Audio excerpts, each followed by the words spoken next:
Hey everyone, thanks for checking in. Today I'd like to talk about why I've created this kind of cooking playlist and give you a brief introduction about my motivation and what you can hope to take away and learn from this playlist. So I've always been fascinated with nutrition since quite an early age. I've seen huge effects on my family and myself in terms of my athletic performance, my academic performance, and just overall state of well-being. However, I'm quite lazy, especially with cooking. I tend to be very minimalist. And it was fine early on, especially in my undergrad. I was super busy, didn't have a very nice kitchen, just was taking frozen vegetables, microwaving them, microwave my scrambled eggs in plastic containers, which is a huge no-no, definitely don't want to do, but you do what you got to do in college. But what I noticed is that I found adherence was very poor. Not poor, relatively good, but I knew it could be a lot better. It was always such a struggle to make sure I ate healthy and I kept with my diet because there was no flavor. My food doesn't taste good. I did the absolute minimum to get through. And as I mentioned before, I had the opportunity during my Flex project at Inspire Health to really take a lot of nutrition and cooking classes. And wow, was my mind blown.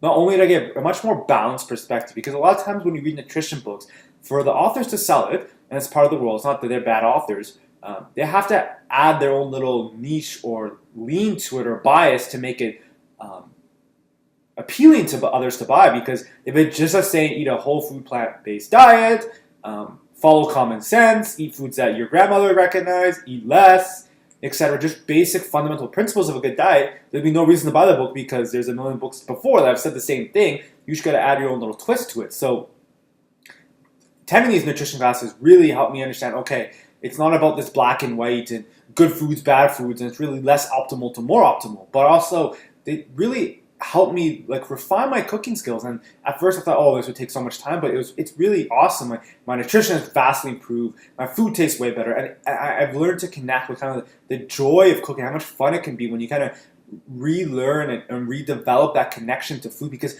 I think a huge problem in terms of our health in modern society is we become completely removed from understanding how food's created, how do we cook our food, prepare it, etc. And a lot of those traditions have been lost because we've lost the typical household where one person is at home cooking, and it doesn't always have to be the woman, but it's interesting how our society has switched to almost a two-parent working household, or everybody in the household working, nobody stays at home to do the cooking, how it's kind of negatively impacted our health. I think that's what's really interesting in medicine, is looking at those sociological issues.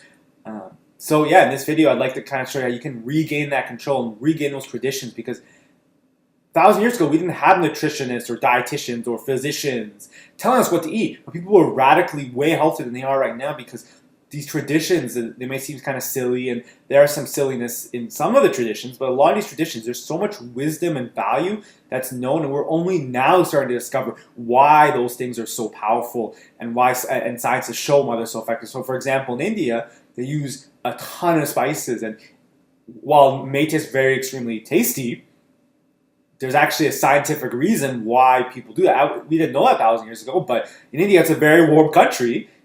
When you're cooking meat in very warm temperatures, the risk of having bacteria-borne illnesses through the food greatly increases, especially with meat. However, it's been shown that turmeric, other of these spices are commonly used in many Indian dishes, have very many antimicrobial properties, right? So if you can just connect to get back to the grocery store, learn how to cook all your food, you'll be drastically healthier, you'll enjoy your food more, and you'll be way happier. So hope you enjoyed this video. If you did, please give it a big thumbs up, and make sure to subscribe to continue getting updated about my future cooking videos. Thank you.